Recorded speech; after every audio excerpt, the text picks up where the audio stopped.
Darth, Theorist, rise.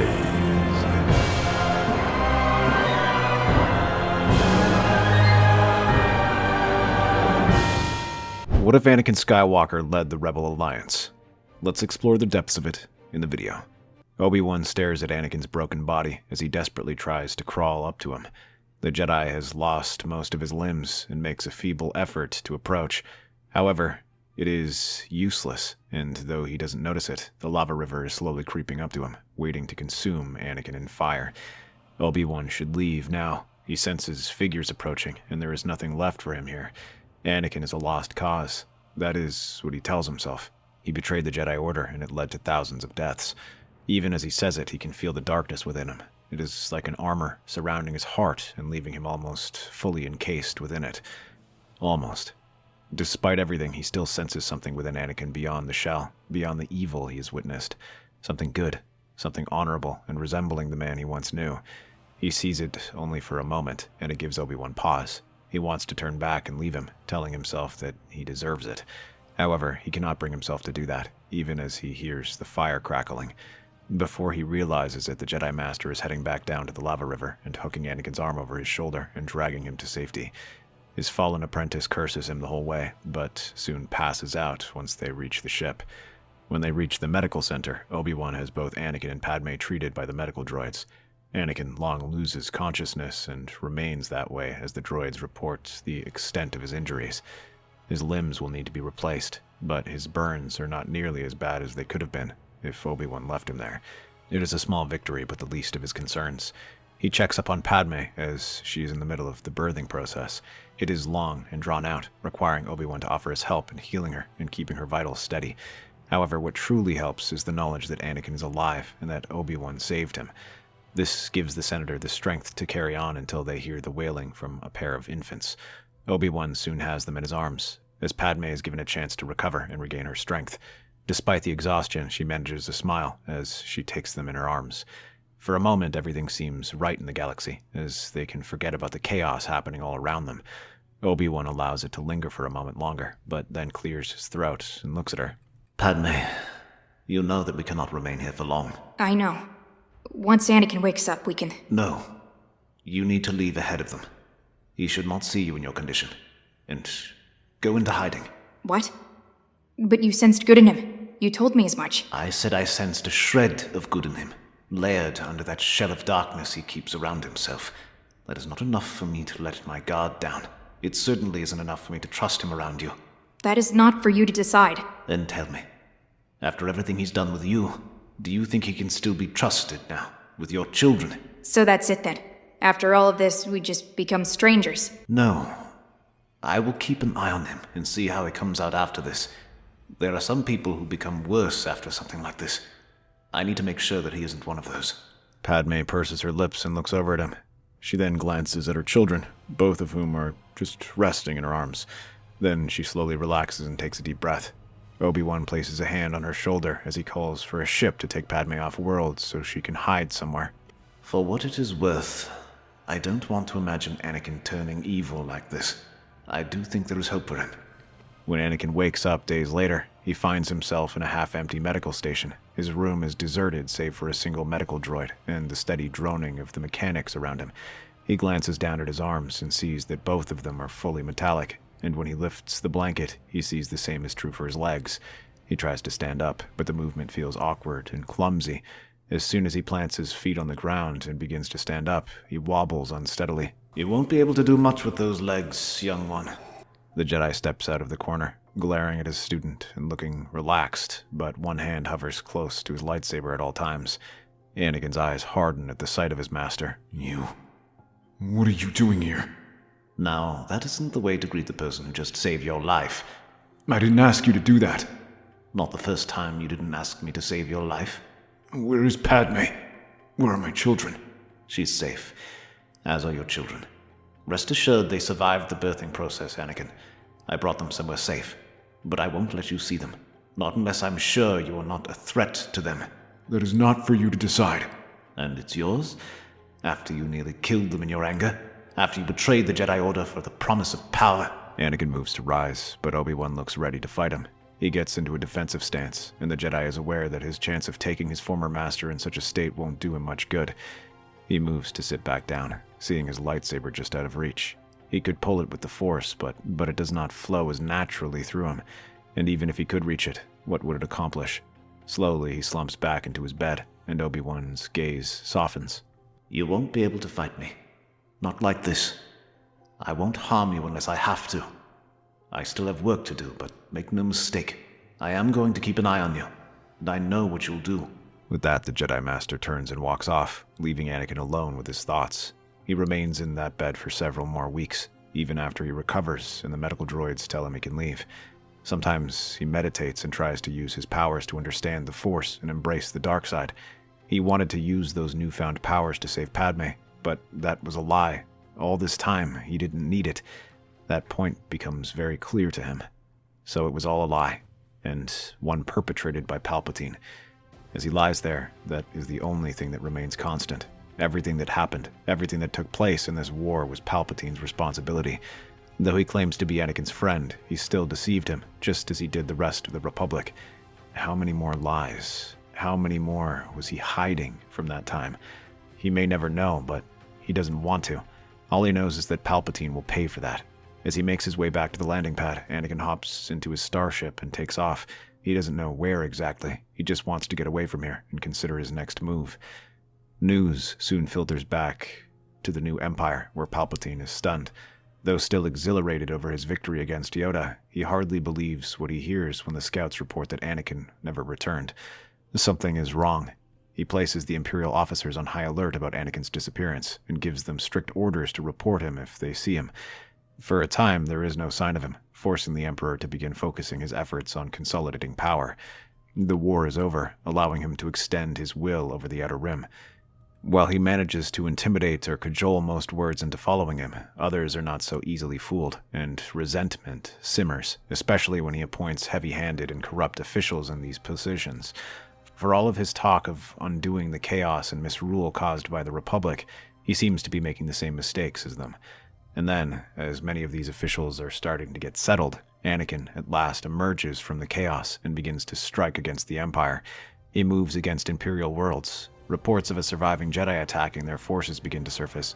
Though he is garbed in armor, the holofeed of his fighting style matches that of Anakin, and Palpatine instantly recognizes him. His one-time apprentice begins striking at Imperial worlds, killing their officers and terrorizing their garrisons. He strikes in some of the most oppressed worlds, where rebellion is already simmering. The sight of a Jedi, especially one as charismatic as Anakin, is enough to push them over the edge. The Jedi personally leads these operations. Anakin takes up armor he scavenged across various battlefields, getting bits and pieces from each planet. There is Mandalorian, clone, and droid armor to create a mismatch to hide his identity. Yet when he arrives in this strange gear, the people cheer him on. They hail him a hero for all he's done, but Anakin does not feel like one. He can only think about how he has been used by Palpatine and the anger he feels, the betrayals he suffered, all because of Palpatine. That fire that ignites with him burns hot enough to melt Durasteel and is what pushes him forward.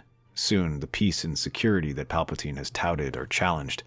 To make matters worse, he soon receives reports of clones going AWOL. Recent reports show that several clones, especially from the 501st, have disappeared. They initially vanish in their ones and twos, but soon larger groups of them go. The Emperor already has a good idea of where they are going and tries to put a stop to it. He also decides to send one of his Imperial officers of the new TK series to hunt him down. The man he selects is a former brigand chief who decides to join the Emperor by the name of Major Venom. Anakin continues his rampage all the way to Sullust, where he and his forces of rebels and defecting clones begin to raise this planet into rebellion. Many begin to join him, and for good reason, as Anakin's experience in the Clone Wars allows him to train the rebels into competent fighting forces. But for the first time, they do not enjoy the same rapid success as they have with other planets, as the Major has begun sending his veteran troops. They join the planetary defense forces, while he arrives with the main force of nearly 1,000 men. The rest of his troopers serve as commandos, tracking down Anakin's forces and narrowing the search down to a mountain fortress. Once they have this location, Venom personally advances with his forces to the foot of the mountains. When Anakin hears this, he gathers his troops and prepares for their assault. Traps are set up and choke points are blocked by his troops. There, they await their advance. However, no such an attack happens. Instead, they remain camped for nearly a week. Finally, Venom advances and raises a white flag. The clones can only stare at this in shock. Some lower their blasters, others believe this is a trick, but one of his captains looks at Anakin and clears his throat. The fallen Jedi stares at it and decides to descend and meet with the Imperial. Major, I hope this means that you're intending to surrender. Nah, but I'm not interested in fighting you either. I'm not a fool. Palpatine is a master politician, but you can't negotiate with someone who wants you dead. And right now, half the Outer Rim wants to see him dead. And yet he has an empire. An empire that someone else built for him. He may call himself the Emperor, but everyone else won the battles for him. You've won 1,000 more battles than Palpatine. I'm a bandit. I fight for whoever offers me the most, and I suspect that's you. And what makes you think that I even want you to serve me? You just betrayed one master. What will stop you from betraying another? You think you're the only one who's been burned by the Republic or the Empire. I know you've been having trouble with the local defenders here. He smiled and tapped his wristcom. There is a rumble in the distance as several transports appear from the nearby ridge. Anakin tenses as he sees the Imperial insignia. However, their guns remain inactive. And then the bay doors open and the heads begin to roll. Hundreds of them, packed to the brim inside the transport troop bay. Many of them still have their helmets, which bear the markings of the local defense forces. Yet Venom simply smiles. They were eager for reinforcements. Many of them let my boys into their barracks, and once that happened, the game was over. Right now, there are no more troops in their capital. If you want to sack it or burn it, you're free to do it, boss. Just remember who made it possible. Why? Because I hate the Emperor and everything he stands for. I want to see everything he's built come crashing down. I served him only until I found the best time to stick my knife in his back. And I think it's now. Finally, Anakin begins to smile back at Venom. The two of them clasp hands, and with that, the alliance is sealed between their organizations, and the galaxy pays for this rise. Suddenly, the entire war effort shifts as the addition of Venom's army gives the burgeoning Rebel Alliance new strength. Anakin was already a dangerous combatant, but the addition of Venom makes them more dangerous, especially given the nature of his army. They are not organized or fight like a conventional military. They instead still fight like a bandit army, as Anakin soon learns. He reads up about this new second-in-command and sees that he was once a guerrilla leader who served the Republic during the Clone Wars. He puts those talents to good use as Anakin unleashes them upon loyal imperialist worlds, having them scatter into the wilderness and raid the countryside, aiming to weaken the Imperial hold or force them into the open where they can be destroyed. The early battles are disastrous for the Empire, as any attempt to counter them fails. When they send their commandos to hunt them down, Anakin and his regulars hunt down and destroy their weakened headquarters. When they try to use hard-handed measures to keep their population under control, the civilians revolt. When they opt for a gentler rule to convince them to join them, Venom responds by annihilating them. The result is massive civilian casualties during these battles, but worse are the atrocities that Venom commits against the soldiers. Any trooper unfortunate enough to fall into his hands is tortured. Soon, reports across the galaxy circulate of Imperials being beheaded en masse, forests of impaled soldiers, and transports filled with the eyes and ears of captured troopers being dumped in the middle of cities. All of this is done in the name of victory. The civilians who witness this are forced to either join the Rebel Alliance or face a similar fate. While the Empire calls these attacks barbaric and inhumane, many also consider them efficient as they sow terror and cut a swath of destruction across Imperial space. Many planets that are accustomed to Imperial aggression rise up in support. They flood the Rebel Alliance with new soldiers, all angry and lost, just as their leaders. CIS holdouts, Twi'lek guerrillas, and Mandalorian rebels soon rally to their side, while others are forced to join out of necessity, fearing that Venom might turn their aggression towards them, or believe that the Empire can no longer protect them. Anakin, for his part, does not fully approve of these tactics. However, he does not stop them either. His hatred for Palpatine and everything his Empire has done to him only fuels his rage. Is all of this truly necessary, Major? The civilians? What about them? Listen, boy. As far as I'm concerned, they aren't innocent in this. They are happy to watch as Imperials oppress other people. so long as it doesn't happen to them.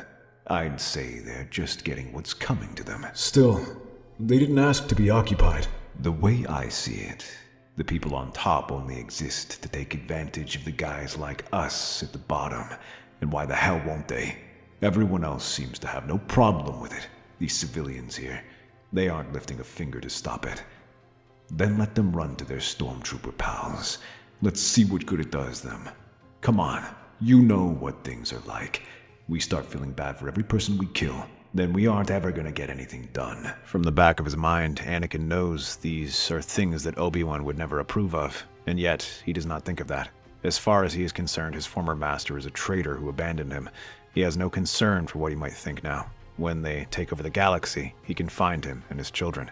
Anakin simply nods and soon takes command of the army yet again. While his troops are more conventional than the bandit soldiers, they have been filled with fierce, angry recruits who are keen on making the Empire pay. Though he has no formal training in the dark side, he allows the anger inside him to be free, unleashing his rage upon the battlefield. When he appears, they say he's like an angel of death, surrounded by a shroud of terror and cutting through men with ease. These same reports are repeated across all systems they attack. As he takes command, entire worlds burn as he leads his army to victory, relying on tactics and experience instead of the brutality of venom. But his second-in-command's words affect him, and when his men resort to cruelty, he decides to look the other way. This puts the Empire in crisis, as for the first time they face a foe whom the people fear more than them.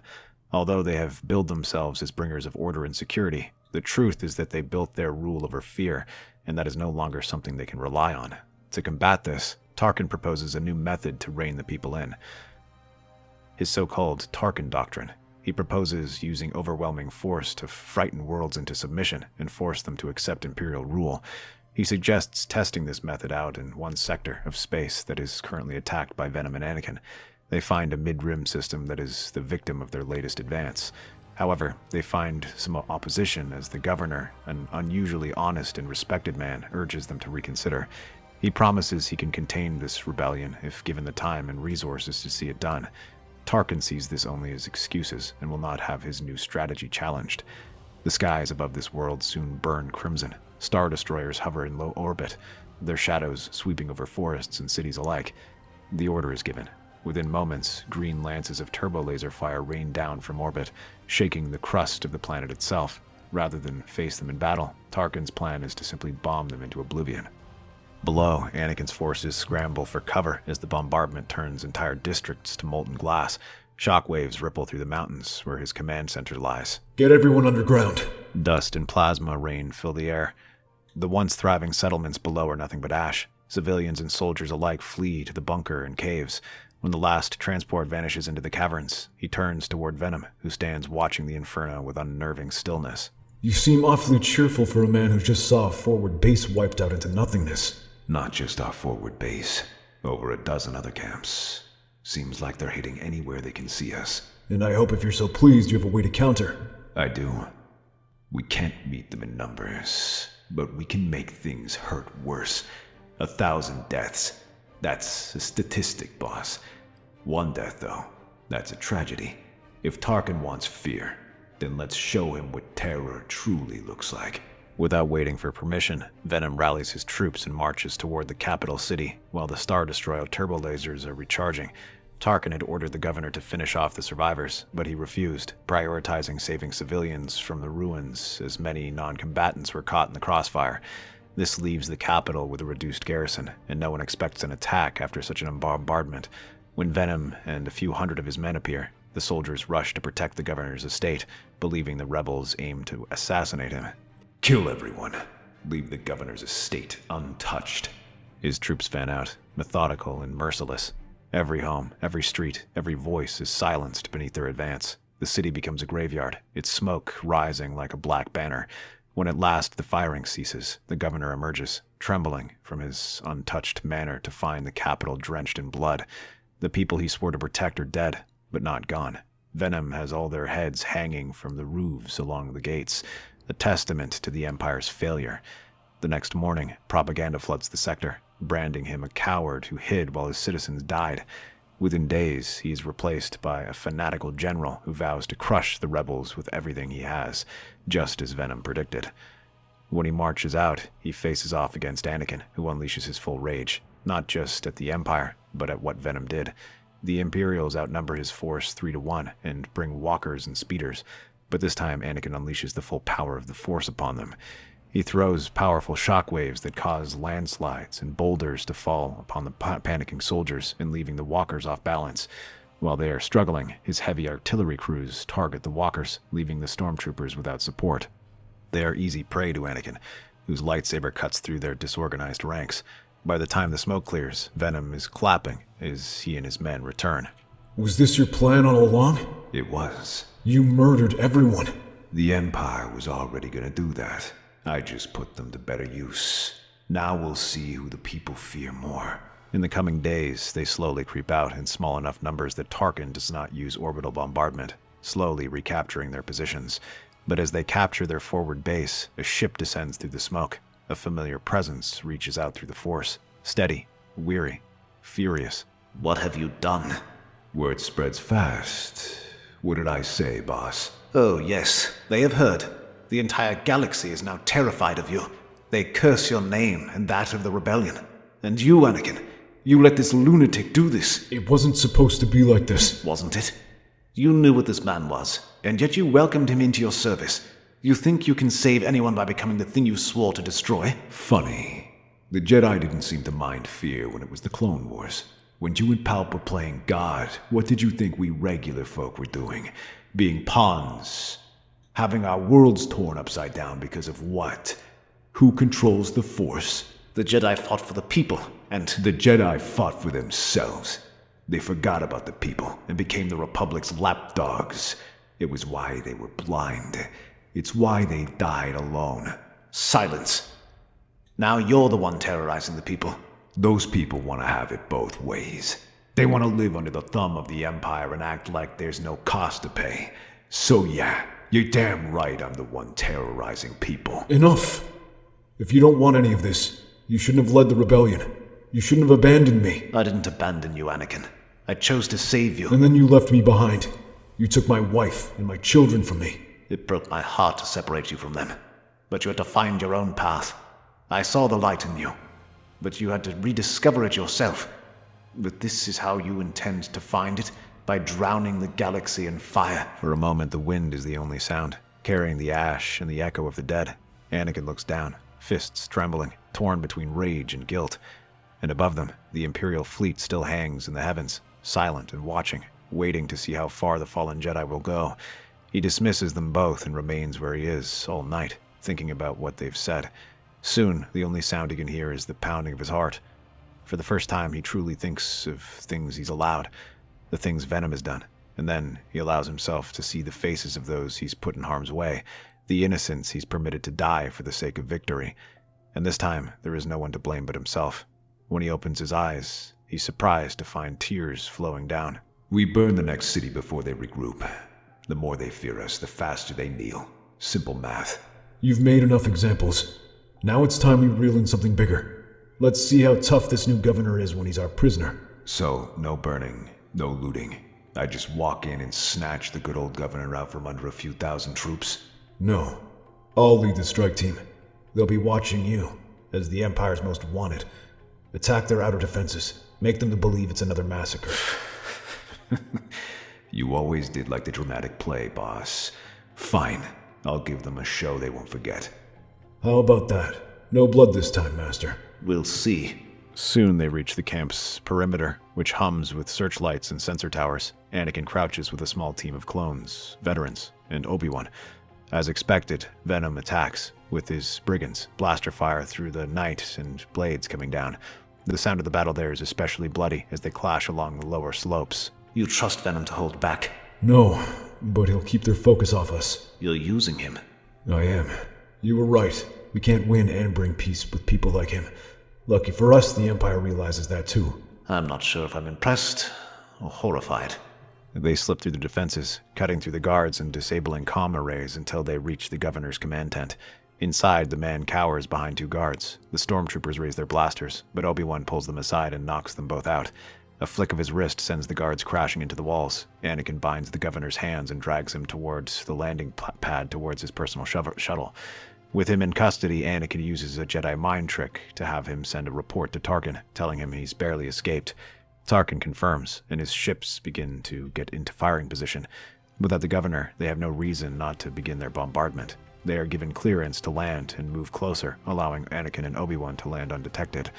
Within minutes, Anakin, Obi-Wan, and their clones are storming the bridge. The officers barely react before their weapons are torn from their hands by the Force. Meanwhile, Anakin forms a protective barrier with his lightsaber that deflects blaster fire from the stormtroopers, letting the clones pick them off. The defenses soon crack, and with a powerful Force push, Anakin and Obi-Wan rip the doors open. Tarkin turns sharply, disbelief flashing across his face. Skywalker? Kenobi?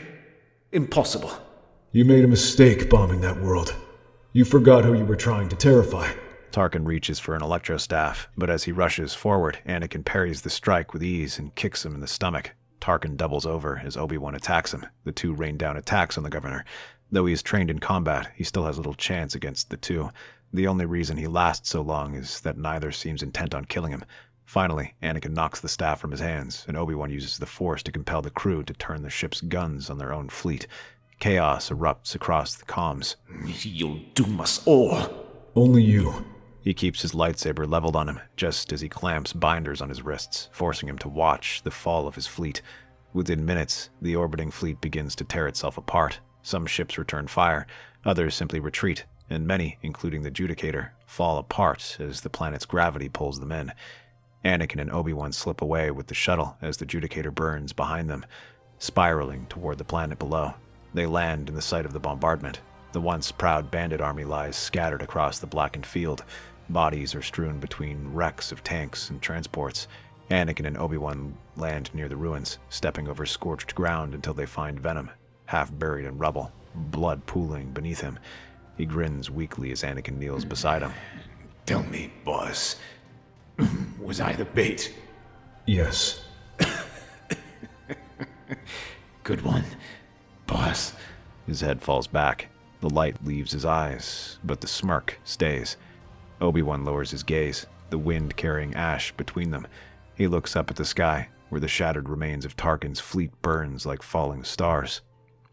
With the loss of the governor, much of the fleet, and the capture of Tarkin, who was handed over to the Rebel Alliance leadership, this is another crippling blow to the Empire, leaving them fully turning on Palpatine. For all his Force powers, his inability to bring victory is enough to turn people against him. Even loyal Imperial worlds no longer believe in him as their emperor. Soon, his beloved empire begins to fracture into a dozen warring states, giving the rebellion a chance to gain momentum. But rather than using the cruelty and fear that Venom wished to inflict, Anakin begins to reform the Rebel Alliance. He instead runs them just as he did with the Jedi Order, ruling through restraint and discipline. He tells Obi-Wan to keep his family safe, vowing to return to them after he's defeated the Empire and achieved the goal he should have done long ago: bring balance to the Force.